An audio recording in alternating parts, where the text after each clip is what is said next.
Today we're talking about narcissistic mothers and their golden child sons.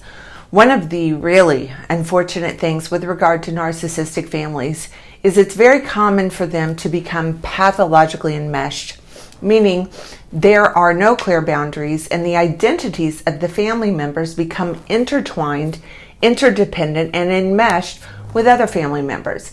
And there is no better evidence of this than between a narcissistic mother and her son, who many times, by the way, will turn into a narcissist as well. But this relational dynamic is extremely common, and if you happen to be the adult partner of this man, his mother, and their relationship is going to be a very, very big problem. So today we're focusing on how the enmeshed relationship between a narcissistic mother and her adult son affects the relationship between this man and his adult romantic partner. First, let's explain how this happens. Narcissistic parents tend to see the child selected to be the golden child as a literal extension of themselves. They do not see the necessity of the child growing up and naturally developing their own identity, beliefs, and interests. Unfortunately, the narcissistic mother will see her son as a belonging, someone who is there to fulfill her needs, wishes, and desires. So this mother will usually use her son as a surrogate best friend, spouse, partner, or emotional regulator. Also, this son, is only shown love and affection when he is pleasing his mother. So he grows up with the understanding that her love is conditional, which sets the stage for him to feel the need to earn her love indefinitely and to be indebted to her forever.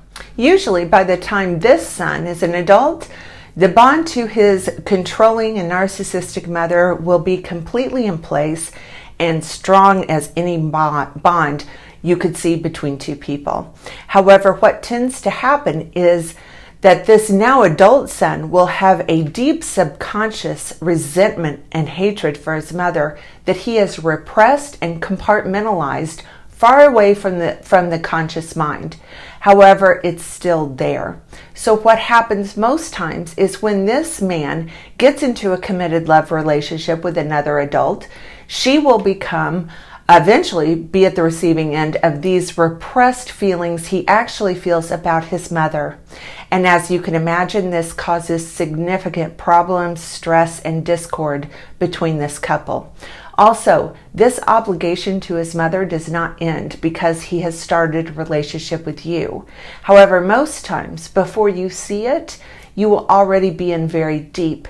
You certainly believe you are in love with this man, and you do not understand why his mother is so intrusive and why she seems to expect him to be at her beck and call at all times. And what's even worse is when she says jump to your partner, he asks, "How high, mommy?" So his commitment to his mother is far greater than his commitment to you.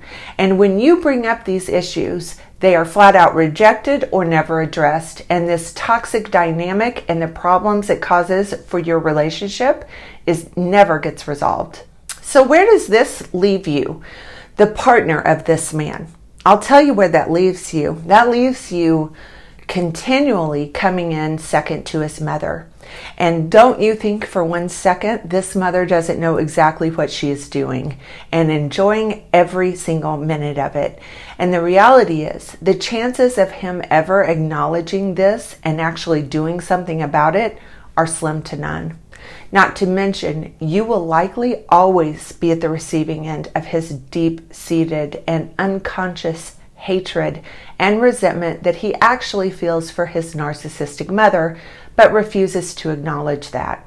His identity and hers is so enmeshed, so intertwined, that to believe that this will ever change is incredibly naive.